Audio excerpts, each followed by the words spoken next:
So welcome. This is we're really excited to have all of you here, all the athletes here, all of the people coming in to kind of support you, the crews, the aid station, the volunteers.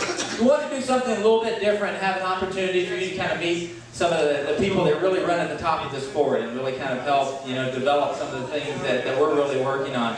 One of the first things I want to do tonight, we're going to kind of get to the group here. We're going to keep it really informal.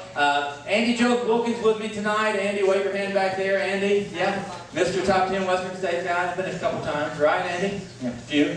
We're going to get Andy involved. What we like to do, one of the things I like to do, first of all, is talk a little bit about kind of how this got started in the general picture. We're really fortunate tonight, and I'm going to try to embarrass him if I can, but we have the person who really started the whole concept of getting companies involved to support some athletes who like to go out and run for an insanely long period of time. And when you think about the amount of time it takes all of us to do the sport that we love, from training to skipping work, being away from family and that sort of thing, it's really, you got to have support. And some people need support in different ways. Well, I'm going to ask Scott McCoubrey. Scott, stand up. I'm going to ask Scott to say a couple words. Scott McCoubrey, everybody.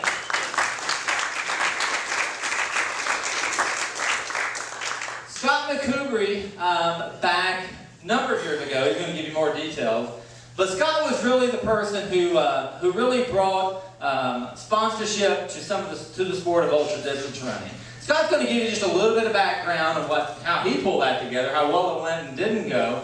A little bit about my relationship with Scott and the company. There was a wave early on of where Scott got involved with some of the athletes he's going to talk about. Francesca and I were very fortunate there, probably 4 or 5 years into that, to get involved with the same company and help them with some of the things they were doing. But Scott has just been instrumental to helping that part and that aspect of this sport. Not only is bringing the athletes to the forefront, starting some of the great races. He's the race director of White River out in the West, and a number of things. He's doing some great things now, with some different shoe companies and that sort of thing. But Scott's going to tell you a little bit about kind of how this started.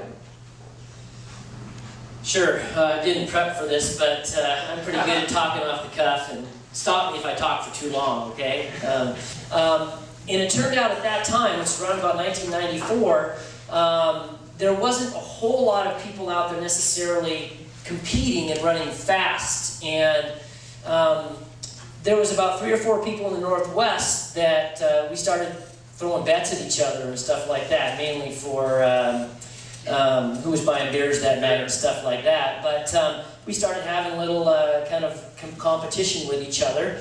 And so I put together a small team called the One Sport Team in the Northwest with a couple of my friends, a guy named Dave Terry, a guy from Vancouver named Rob Lang. And it started to actually sell more shoes that way, and started to get some inroads into this trail running sport where there really was not any competition. There really weren't a whole lot of shoes out there specifically geared towards running on the trails. And with that success, the brand itself was going through an evolution, and they were changing their name, and they needed a way to put their new name out on the map. And that new name that One Sport was transitioning into is a brand called Montrail. And so in 1995, while it was still One Sport, they started pulling me into the office because they were based out of Seattle and asking me about, how do we get more people on this shoe? How do we build our name out there? We have this guy from San Diego who's got all these tattoos and a fallen mohawk. His name's Ben Hyen. What do you think of this guy? And is he a good image for us? And so they pulled him into the office, and I went and met with him. We ended up signing a small contract with a gentleman out of San Diego named Ben Hyen. And at that time, I also read an article in Outside Magazine about this guy named Tim Tweetmeyer that had been winning races at some crazy race out in California called the Western States 100-mile event. And kind of in the middle of the article, he mentioned how he was doing these races and winning this 100-mile race, but yet he didn't have any shoe sponsors. So I'm on the phone. There's no internet and Google at the time, right? I'm calling all these people, and I'm like, hey, do you know this guy Tim Tweetmeyer? Do you know how I can get his phone number? And so I'm like literally cold calling Tim Tweetmeyer and these guys and saying, hey, Tim, I'm working with this brand called One Sport. We're going to be Montrail, I already didn't have any shoe sponsorship. Are you interested in trying out these shoes? And he's got very engaged in the whole process. And so then, next thing I know, One Sports is offering me a job to go out and market this shoe. And it's one shoe. This is a $3 million a year company. And so no budget to work with in a sport that really there's not a whole lot of sales happening yet.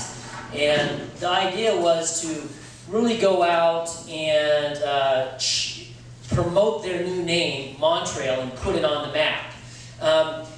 And trail running is actually what did that for this brand. And I think most of you know the brand Montrail this day. And the trail running venue and the marketing to this sport took that company from 1996 at $3 million in sales to less than 5 years later to over $15 million in sales through marketing to the trail running, the sport of trail running.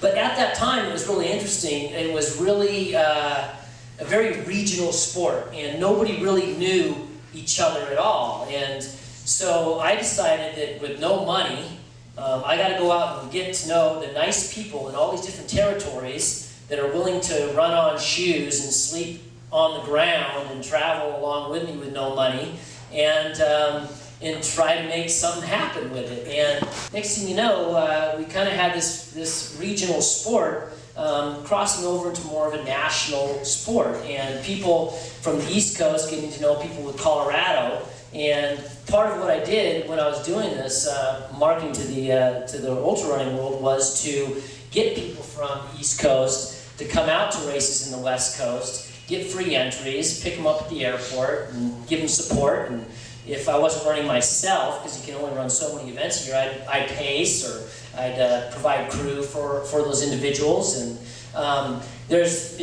and pretty soon it became that Montrail was kind of this big fish in this small pond. And you know, they were a very small company, but in the ultra running world, it was everybody seemed to be using the brand.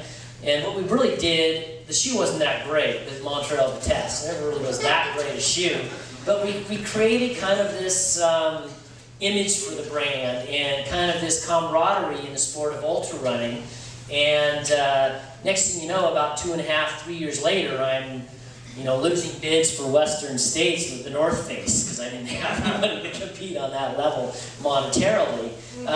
But there's a few people in this room still, like Dave Mackey here was just reminding me, he said, "Hey Scott, I just found this email back from like 1998 when you were emailing me from One Sport." And I was primarily supporting Dave as a Outward Bound instructor, and the fact that he ran really well, I'm like, "Here, you got to try these shoes, and here's a shirt, by the way."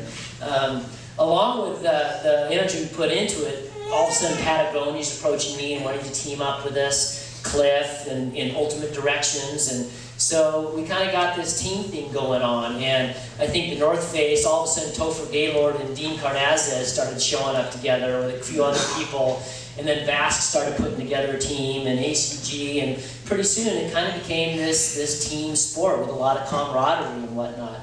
Today I think trail running is probably one of the most marketed venues in the outdoor and sporting goods world right now. And it's neat to see Russ and Franny taking the lead in developing something out here on the East Coast that is also going to help support the competitive side of the sport and bring people together within our sport. Because it's what I like about my time within this particular sport is all the people I've met over the years. And so, I applaud you guys for making another event that's bringing people together.